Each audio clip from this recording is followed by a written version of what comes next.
Oke, Banyuma ini ada Pak Lamsen, dia nggak bisa masuk. Dia nitip pertanyaan pertama. Bolehkah Iya, saya membahas Al-Quran? boleh. Yang penting dengan kaidah ilmu Al-Quran. Yang penting dengan kaidah. Kalau tidak mengerti kaidahnya terus membahas enak dewe itu gimana itu nasibnya? Itu sama seperti orang buta yang meraba-raba kemudian menjelaskan apa yang diraba itu.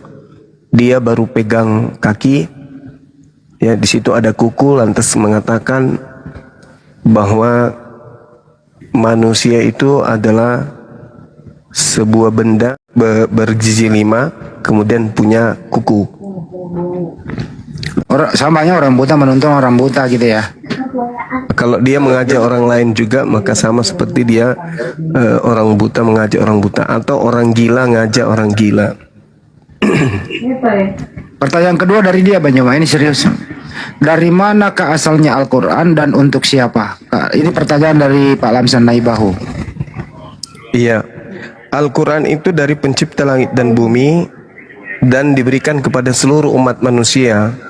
Al-Quran surah An-Nahl ayat 44, di situ sudah sering saya bacakan bahwasanya az-zikr yang adalah Al-Quran itu diperuntukkan untuk seluruh umat manusia. Wa anzalna ilaika az-zikr litubayyana lin-nasi ma nuzzila ilaihim wal'allahum yatafakkarun. Diutusnya Nabi Muhammad dikarenakan Al-Quran atau az-zikr itu diwahyukan kemudian di atas muka bumi ini agar Nabi Muhammad menerangkan az-zikr kepada seluruh manusia, apa yang diturunkan kepada mereka agar manusia itu memikirkan. Jadi selalu polanya itu akal. Al-Quran turun ke akal, Al-Quran turun ke akal, ke akal. Jadi kalau manusia tidak menggunakan akal, Al-Quran itu tidak akan bisa dia pahami. Karena di situ adalah Al-Quran datang untuk agar manusia itu berfikir. Wal'allahum yatafakkarun. Untuk apa kita dicipta di atas muka bumi ini? Al-Quran lah yang kemudian menjelaskan, menguraikan, dan memberikan solusi atas semua apa yang ada dihadapi oleh manusia. Gitu Bang Handi. Mudah-mudahan Pak Lamsan mendengarkan ya. Insya Allah. Pak Lamsan itu kalau mendengar suara Banyuma gemeter dia. Dari dulu kenapa ya Bang? Gemeter gitu loh. Waduh ada Banyuma nih. Dia selalu marah, emosi kalau lihat saya nih. Kita lihat di dalam Al-Quran surah Shad ayat 67 sampai 68. Allah Subhanahu wa taala menjelaskan, "Qul, katakanlah wahai Nabi Muhammad, huwa nabaun azim." Al-Quran itu adalah berita besar. Antum anhu mu'ridun, yang kemudian orang-orang kafir, orang-orang yang tidak suka dengan kebenaran itu berpaling dari Al-Quran. Jadi orang yang berpaling dari Al-Quran adalah orang yang tidak suka dengan kebenaran. Orang-orang yang berpaling dari Al-Quran adalah orang-orang yang hidupnya nggak mau diatur oleh pencipta langit dan bumi. Tapi kemudian manusia melupakan itu, meninggalkan itu. Mereka lebih cenderung kepada pemberitaan yang mengenakan di kuping tetapi tidak ada dasar pijakan dari para nabi. Itu yang terjadi Bang Handi.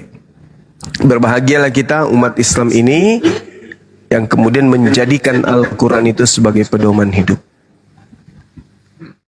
Allah Subhanahu wa taala kemudian menjelaskan di dalam Al-Quranul Karim, A'udzubillahi minasyaitonirrajim. Qul, katakanlah wahai Nabiku Muhammad, nazzalahu ruhul qudus min rabbika bil haqq. Roh Kudus menurunkan Al-Quran itu dari Tuhanmu dengan kebenaran, untuk meneguhkan hati orang yang telah beriman dan menjadi petunjuk serta kabar gembira bagi orang yang berserah diri kepada Allah. Alladzina amanu wa hudaw wa busyra lil muslimin liyuzabbital ladzina amanu. Jadi menjadi peneguhan atau sesuatu yang menguatkan hati orang yang beriman dan menjadi petunjuk hudan, ya, sekaligus sebagai kabar gembira, wa busyra lil muslimin, terhadap orang-orang beriman. Seperti itu Bang Handi. Makanya kenapa umat Islam itu disebut sebagai umat yang beruntung?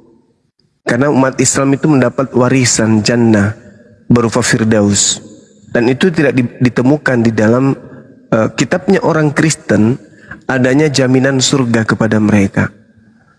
Yang ada di dalam kitabnya orang Kristen adalah jaminan neraka buat orang Kristen. Itu jelas itu. Berbeda dengan umat Islam. Innal ladzina qalu rabbunallah, kemudian Allah mengatakan siapa yang berkata bahwa Allah adalah Tuhannya, lalu meneguhkan ucapannya itu dengan perbuatan ikhlas melakukan hal tersebut, maka kata Allah, kabarkanlah kabar gembira kepada mereka, yaitu surga. Jadi umat Islam itu dikatakan qad aflahal mu'minun, beruntunglah orang-orang yang mukmin. Mukmin itu identik dengan Islam.